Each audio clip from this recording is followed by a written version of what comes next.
This is the Risk Grandnovice Series, where I, a Grandmaster on the free-for-all ladder, share a lower ranked game. From this, hopefully more people will see the game of Risk, newer players can improve their play, maybe we'll get to see something crazy happen.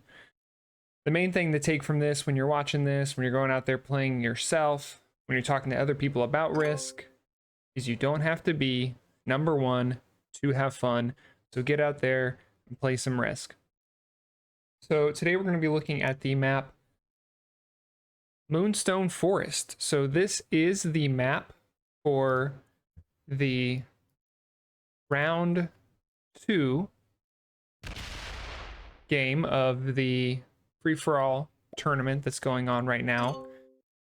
And these are not the same settings, although it is the same map. So it's also going to be progressive with a 60-second turn timer, medium, automated bots, and balance blitz. And the rank is novice to beginner for this, and alliances are on. So we may see some people talking behind the scenes that we don't get to be privy to. So let's look at this map. So what I know about this map, progressive or fixed, it hasn't mattered much when I've been practicing it, is the bonuses are very, very important. They're pretty easy to hold larger bonuses, I think. Especially if you and your neighbor can get along and grow big together. You'll see that we've got a 5, a 5, a 6, a 6, like right there. And in the middle, we've got some smaller, but also still easy to hold bonuses. So I think something that's very important to this map is getting a bonus early and working with your neighbor, being nice with your neighbor. So our turn's going to come up. We're going to waste all of our troops here. But don't have an impact on the game. Minimize our impact on the game at least.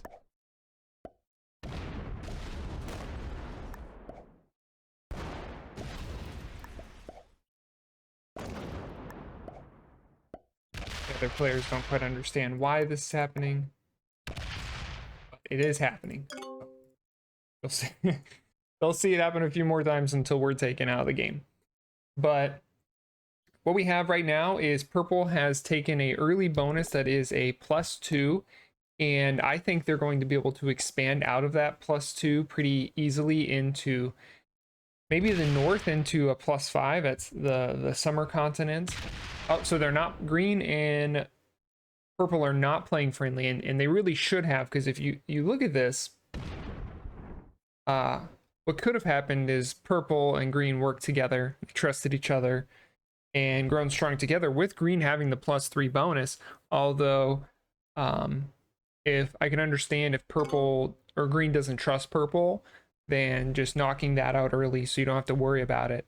But doing that, how can you expect others to let you hold your bonus?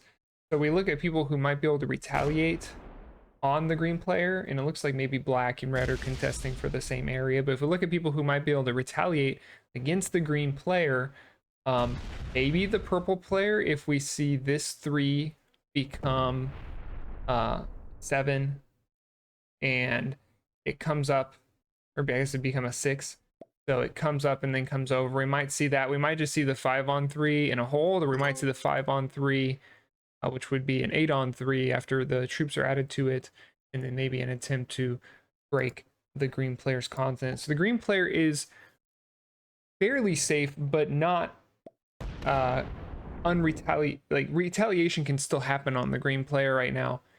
And the best time to make a move in Risk, a lot of people say, is a time when you can't be retaliated against. So green can be retaliated against, and that might possibly ruin green's game and ruin purple's game also, which purple's game has already been hurt quite a bit by the green player. So we're going to see if the purple player decides, hey, myself and green, we're going down together, or if the purple player lets it go and maybe tries to go for a different continent, but the purple player doesn't really have that many other options, especially if you can't trust the green player. So we're going to see what happens here. Black player is in a pretty tough spot. I can understand why they might choose to bot out, although you can't win the game if you're not in it. So we'll see if the black player has chosen to leave. And so this map might look, I think people might look at it and think, wow, this is a really, really open map. It's got a lot of different ways to get other places. And some people might look at this and think this is a really really congested, very small map. And I think both of those things are kind of true in that this map has a lot going on, but the bonuses are fairly defensible if you want to threaten others. So for example, we look at this bonus right here. If you place in the middle your stack, which will still be able to be active going north if it needs to. I suppose that would be northeast. But this middle stack has access, if you're broken, to the other two territories. Up here in this continent, if you take and hold the continent and put your stack here, put your stack here and hold it. Oh, look, exactly what I said would happen. Purple has decided they're not happy with what green has done and has chosen to break green back when they could have just grown strong together.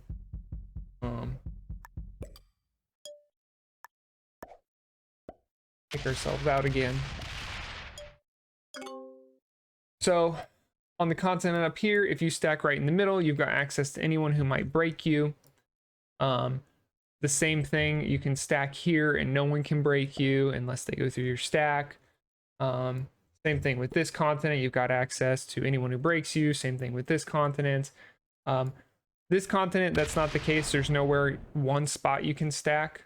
This one you can,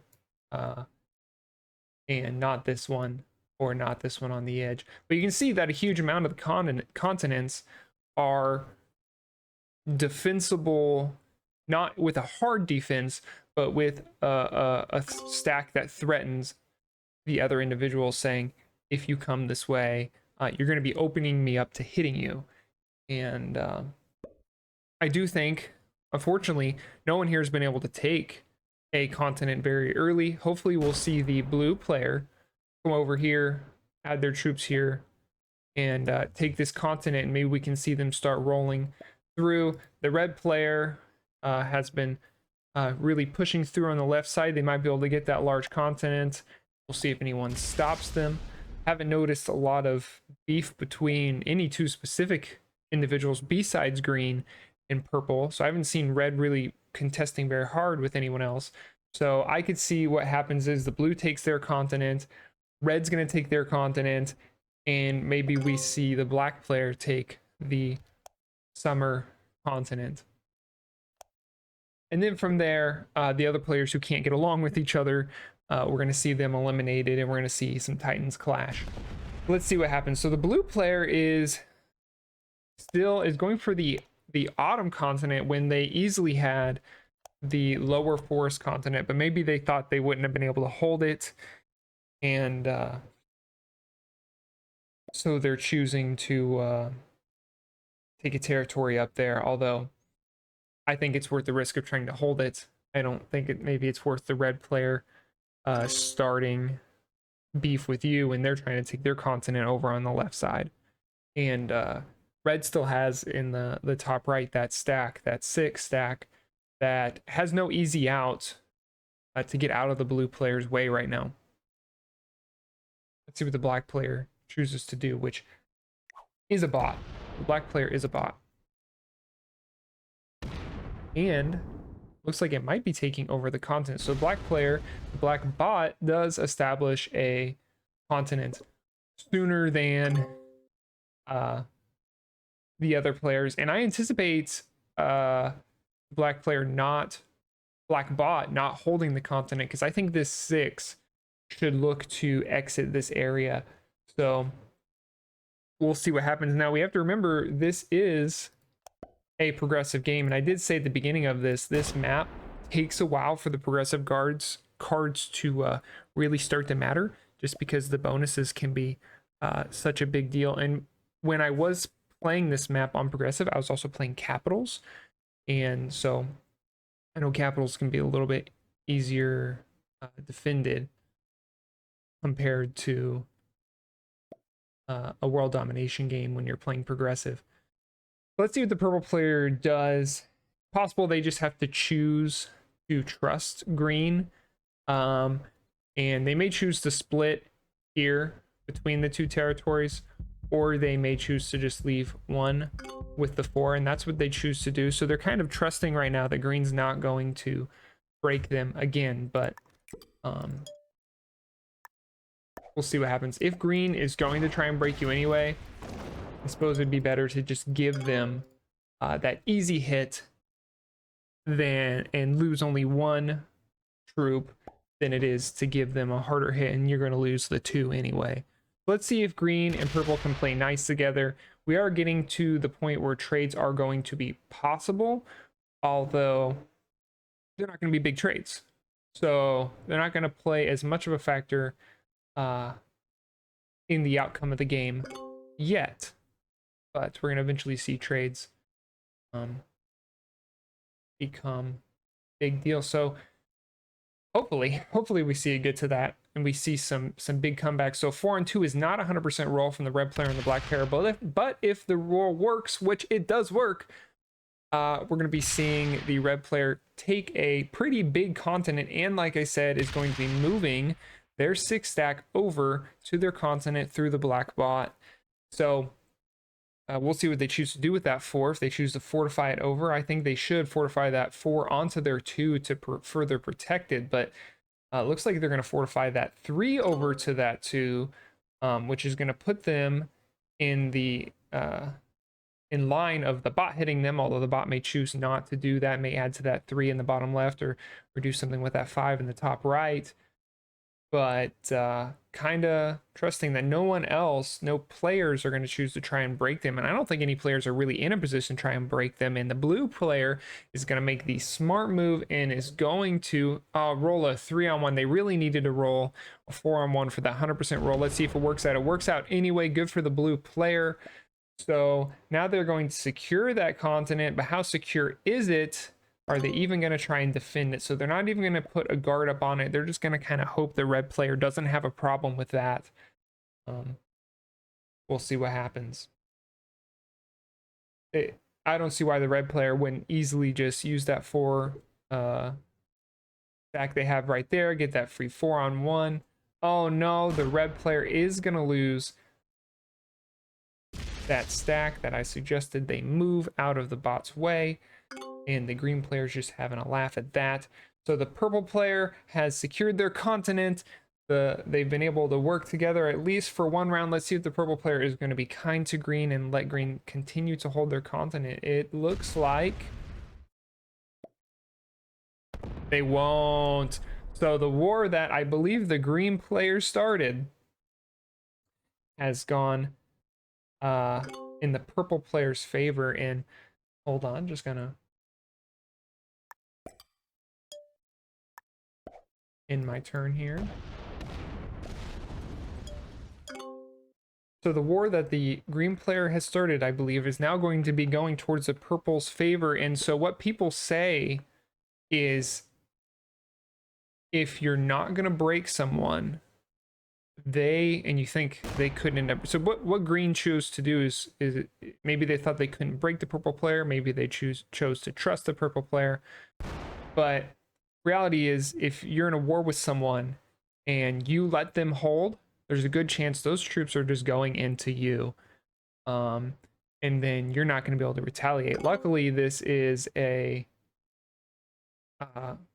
progressive game, so the green player is not completely out of it, and we're going to start seeing trades come through, small trades, but trades come through, and maybe with some lucky cards we can see something happen. So with the green player, we're going to see the red player break the black player, which is going to make the black player really weak, although not worth taking out and not even within range of being taken out by anyone.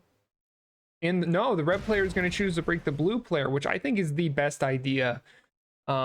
It's going to cost nothing, and the blue player can't really retaliate to do anything back.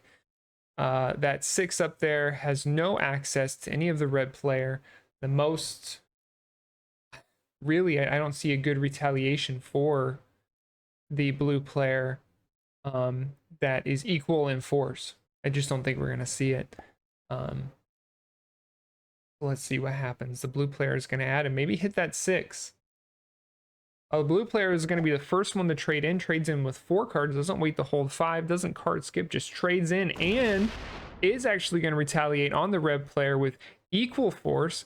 Go ahead and, oh, it's going to try and remove maybe the red player. No, it's going to hit the yellow player, which I think is quite odd. Oh, no, because they're going to be taking the yellow player out, which is me, by the way, and I have no cards, so probably not worth the time. The 2-on-1 doesn't work. It was probably much more worth the time to take out the red player from that side of the map and secure the continent, but that is not what happens.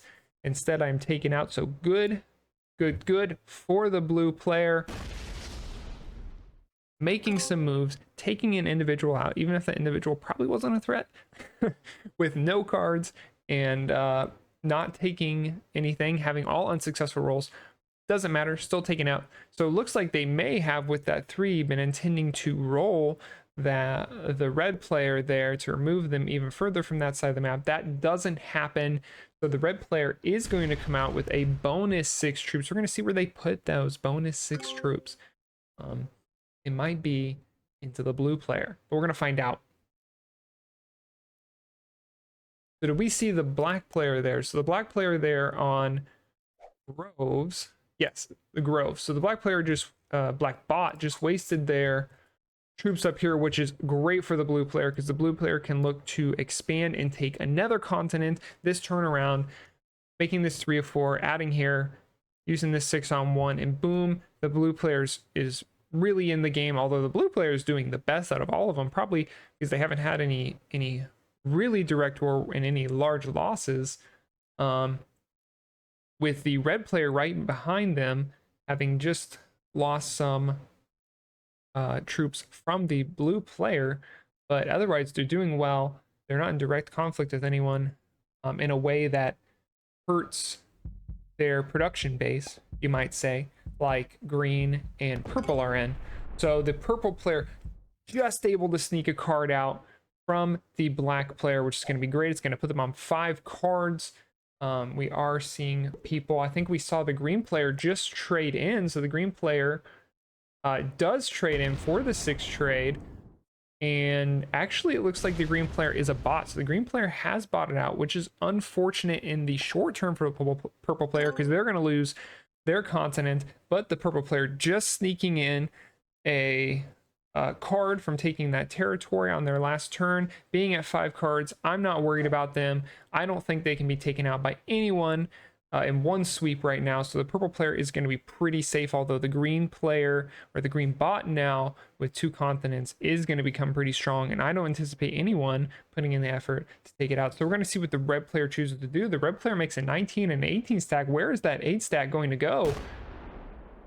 Is it really going to go into the blue player, and why? Maybe it's so the black player can be taken out, which I think is a great move. Trades, it's iffy on if they're worth it, but with the black player on your border, the red player might just be saying, I don't want you here. I don't want you taking a trade on 3. If you have it, we're going to move you from the game. We're going to see if that works. I think it can technically fail. I don't think it can now. Okay, so the black player is going to be taken out if it's done in time, which it is, although the red player is not going to get a trade from those 3 cards from the black player. So was it really worth it? We'll see if the blue player allows it to be worth it, because the blue player has a straight shot right into red if the blue player wants to, although without a trade. We're going to see if that happens. Certainly the blue player should be attacking the red player at least a little bit. Because if not, we already know the red player will attack the blue player. We've got this direct access right here between the statues and ladder territory. So I think it is in blues, especially with that great roll, only losing 1. It is worth it. We might not see this. Oh, it's going to be the 7-on-3, and The territory is going to be broken.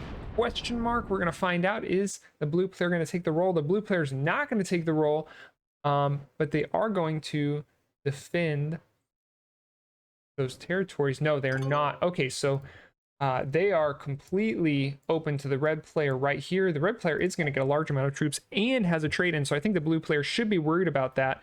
The green player is a bot, and I don't know about stacking that 3 against that 4 against the bot. It is a bit of a worry because there's not a lot of reason with the bots, and if they're going to hit you, they're going to hit you. And I don't know if that 3 really deters it so much. So let's see what the purple player chooses to do. The purple player is actually going to break the green player, which if the green player really is a bot, then maybe it would have been more likely to line up to hit the blue player. Although now I think that 3 is definitely gone. That purple 3 is gone by the green player.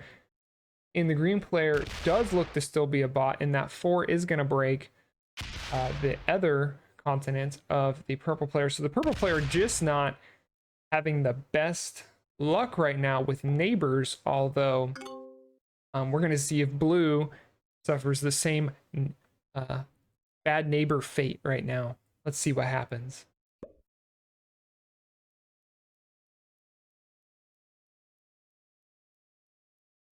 With a trade-in right now from the red player, they really could be looking at taking someone out. They could take the green player out if they really wanted to.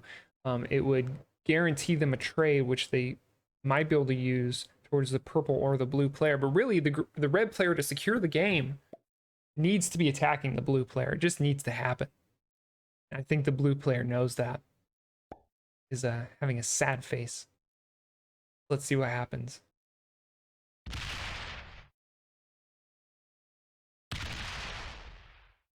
I might even like to see the red player stop right here. Oh, so they're going to break, but they're not going to roll the 18 on 7. Okay, this is very interesting. So it puts the blue player in a situation. Let's see if they have a trade. I think the purple player is pretty safe with their 5. If you see, it has this 5 down here. I don't think anyone's going to sweep in and hit this. So let's see what happens. I think the red player, now, like I said, oh, so we do have the trade on 3, but gosh, it might be too late. You should have broken the red player earlier when you had the chance. Let's see what happens. So if that 20 ends up hitting the 6 of the red players, it's going to open up the 18. So if you're going to go, I have to go hard.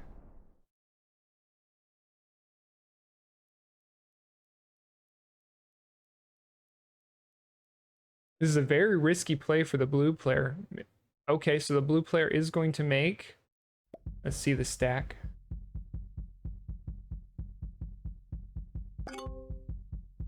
A 15 and an 8 stack. I do not see the blue player letting up. Let's see what the purple player chooses to do, because the purple player could take out the green player right now. Wouldn't give them a trade, but it might make their life a bit easier, especially with no direct conflict with anyone besides the green player so far. So it looks like purple player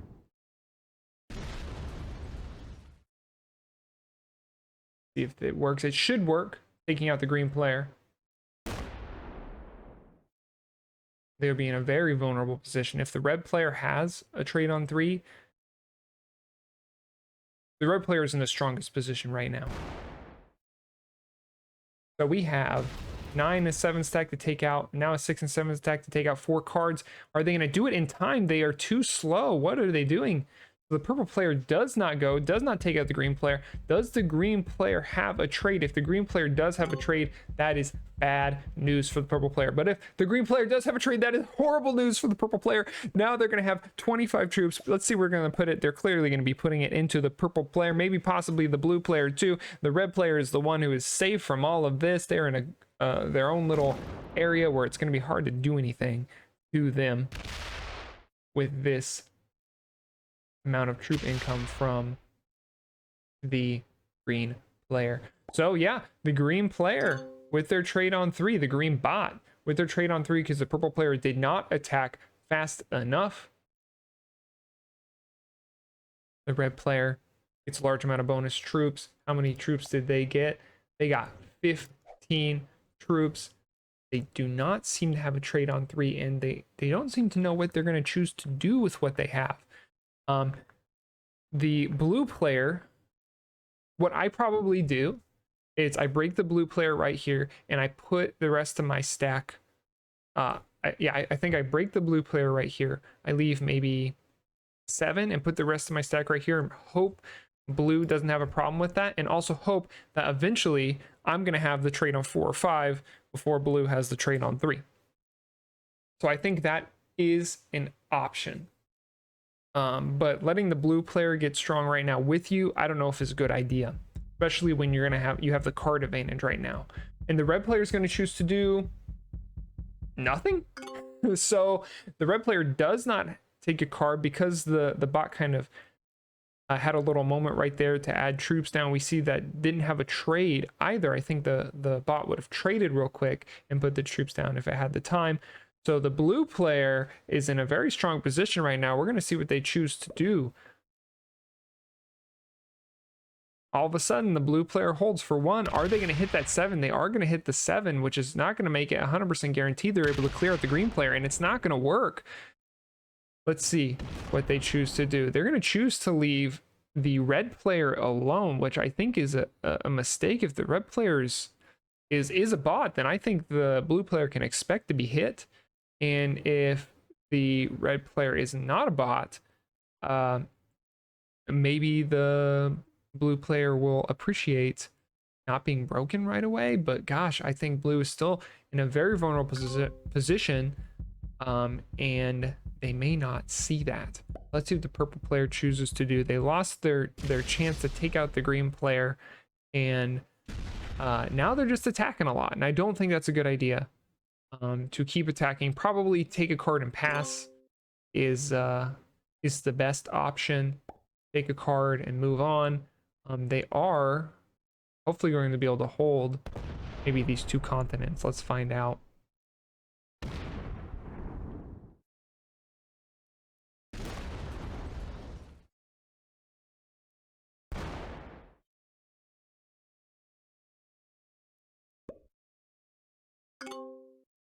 Okay, let's see what the red bot or player chooses to do. We don't know who's here right now.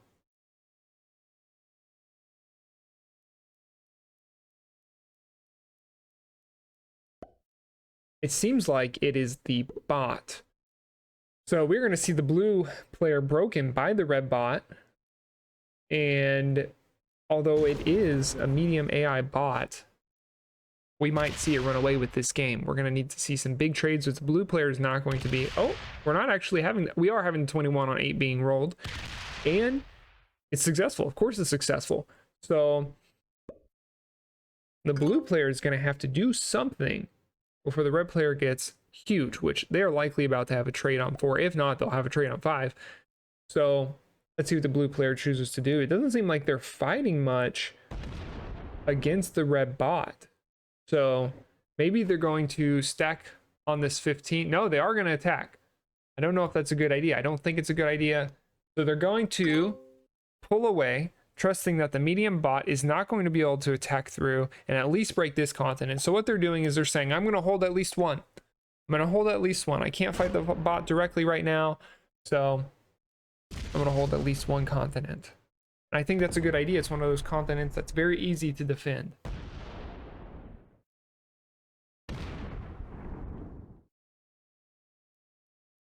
Now, I do not want to see, I don't think, the purple player break the red bot right now, because that opens the 19 up to them. So what they've done now, if you'll look, that 19 could not attack anywhere but the blue player. And now that 19 can attack over to the purple player. And the purple player has just thrown so many troops out. Hopefully they can hold the continent. We'll see the green bot take 1 territory, get that card, take at least 1 territory, get that card, and I think we'll see the blue player clean up the green bot, which will give them a trade on 5. We'll see what they choose to do with that trade. They could use it to then take out the purple player if they really wanted to, putting them in a 1v1 versus the bot. But let's see if they can do that. This is right now the blue player's game to take. If the red bot doesn't make the smartest moves, which I think we'll see. No, it's okay, blue player. This is still your game.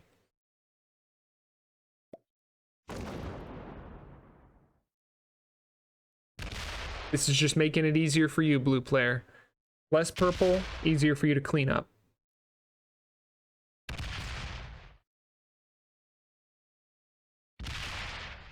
See what the trades are at.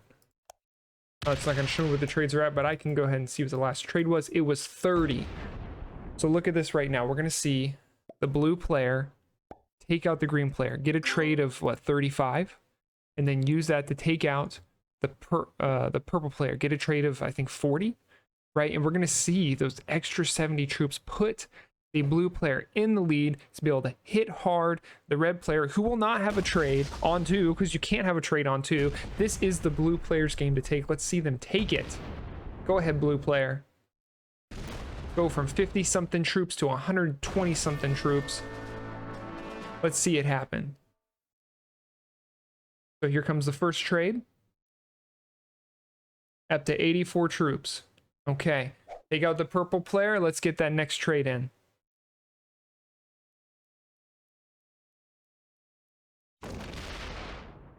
This is beautiful. This is what progressive can do. This wouldn't happen in a fixed game. Awesome. So we're going to see the 84 troops. Let's see what it turns into. Go for it, blue player. 126 troops. 126 troops. Now has the most troops in the game. What do you do right now? Break every continent of the red player. Break all those continents. Don't trap your stack by attacking. Okay, there we go. Rule number 1, break those continents. You could have still hit, leaving that 9 behind. It's not 100% roll, but let's hope that 10 works out. He's not going to try it yet, because the number 1 priority is breaking all of your opponent's continents. Especially considering right now, this map, the continents are so, the bonuses are so big, and the red player is not going to be having a trade because they can't trade on 2. So right now, break those continents. Come on, make the split. You didn't need to leave 11 there. Just go. Run through them. Here we go. Break that continent. The game is going to be yours, blue player. This is your game. Congratulations. What's the red player going to do? Break a continent, right? It's going to break at least 1 continent, but maybe 2. I think we might see 2 continents be broken, but that's not going to change the game because the trades, the cards are in the favor. The blue player has 4 cards. The red player has 2, soon to be 3 cards. This is the blue player's time. The red player really didn't need the bot out. The red player had such a great chance to win this game. I don't know why they left.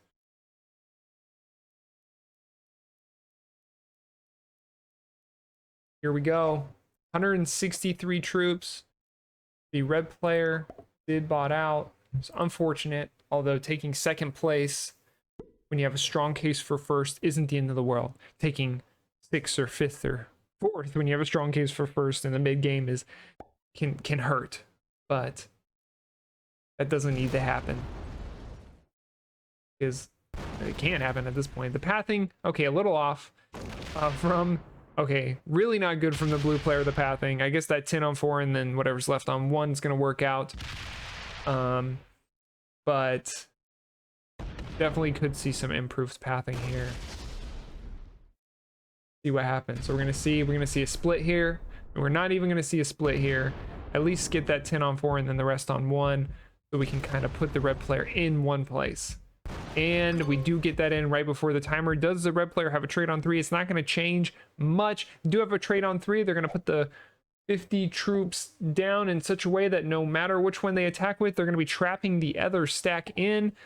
So the blue player should be able to clean this up. Look, that 34 is going to attack up, which is going to trap the 22 stack in. The blue player attacks down, opening up the 33 and the 18 from the blue player. This is going to be just a W.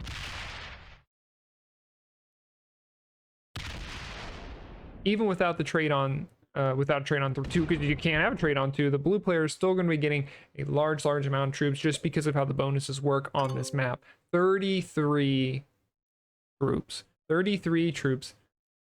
Great. Great, great, great.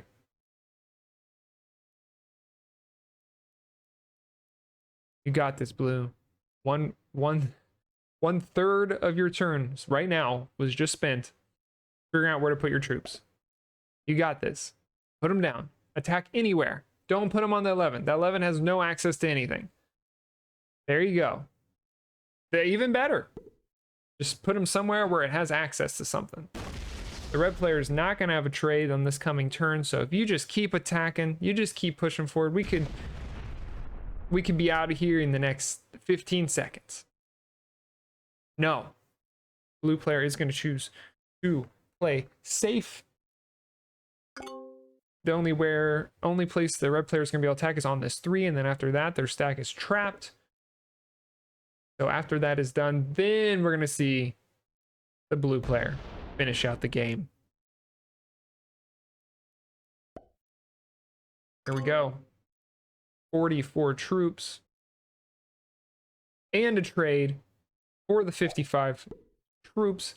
We're going to put 99 down on that stack, and it's just going to steamroll right through. Congratulations to the blue player. Keep going. No, don't slow roll. You don't need to slow roll. There you go. Maybe it was a misclick. Could have been a misclick. Or a misswipe if they're playing on mobile. So we're going to see it go in the blue player's favor.